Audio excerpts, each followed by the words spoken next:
Imagine yourself drifting through the ocean with a peaceful, gelatinous creature whose tentacles hold the key to both beauty and balance of marine life.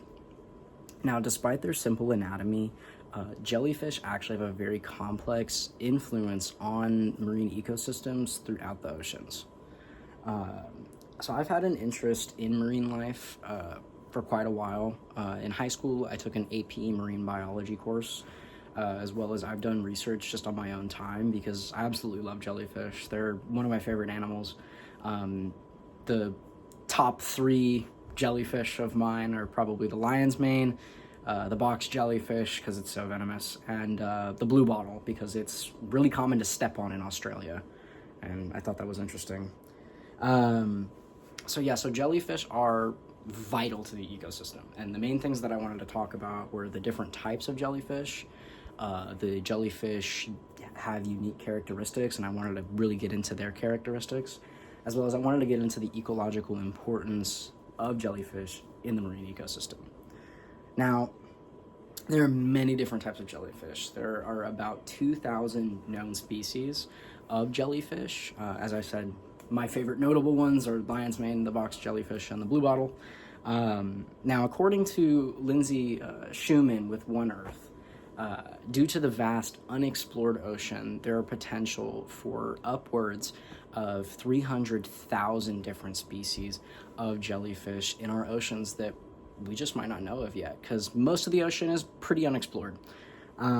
So yeah, I mean, the reason that this is possible, though, is that they come at all different shapes and sizes. So there's jellyfish on a microscopic level, potentially, that we don't even know about. So then there's some specific classifications that I want to get into. There's something called a Psychozoa jellyfish, which would be known as a true jellyfish. So when you think of a jellyfish on a stereotypical scale, you're thinking of a true jellyfish. Now, there's another kind of jellyfish, which is called a hydrozoa jellyfish. Now, these jellyfish are a little less typically jellyfish looking. So if you were going to think, oh, does it look the same? No. Sometimes they lack tentacles. They're much smaller. To go into their key differences, truly, is the true jellyfish are exclusive to marine waters, so they have to be in salt water and in the ocean. Now, hydrozoa jellies can be in either. So they could be in the sea, they could be in freshwater. They don't really care. They're good. The hydrozoas typically have a shorter lifespan, with the exemption of the immortal jellyfish, which is able to return to its juvenile state at any point in its life. Jellyfish also inhabit every ocean on Earth, so they're in the hottest water that there is on Earth, and then they're also in the freezing depths of the Arctic. So they're everywhere. They can be anywhere and live in nearly any condition. Some species can't live in some, but so on and so forth. So yeah, now that we've covered the incredible diversity of jellyfish, I want to dive deeper into some of the fascinating traits that make jellyfish stand out. So with their unique characteristics, something you guys might already know about jellyfish is they're already made up of 95% water. Now you might be wondering, what's the other 5%? Now that other 5% is a gelatinous middle layer called the mesogyla. Now, this is my visual aid introducing the jelly. Now, this jelly would be classified as a dome jellyfish, as it has a dome shaped for its head. And its entire body, from the top of it, where you can see the top of the head, to the end of its tentacles, that would be the mesogyla. So, yeah. And then they also lack organs. Oh my god. No heart, no lung, no brain. How do they function? Well, let me tell you. They have a nerve net.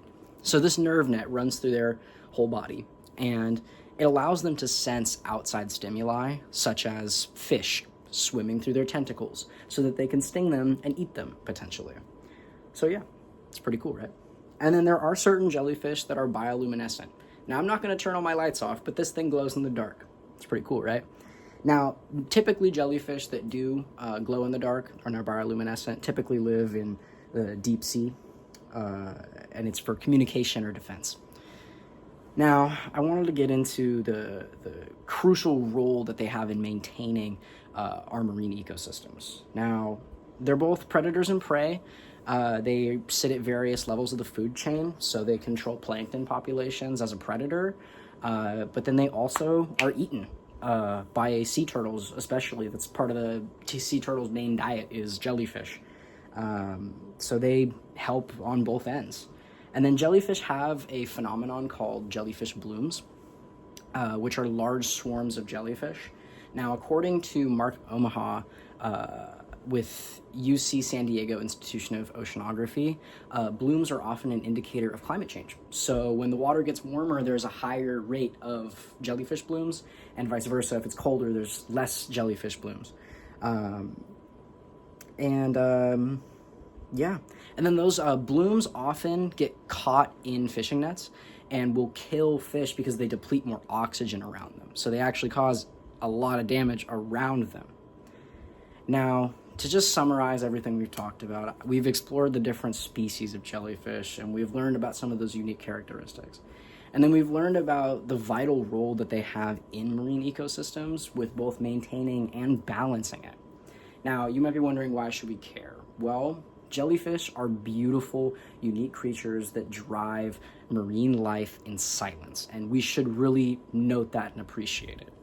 So the next time you find yourself drifting through an ocean with a peaceful, gelatinous creature, don't think about it as a blob, but think about it as a key stone to our marine ecosystems.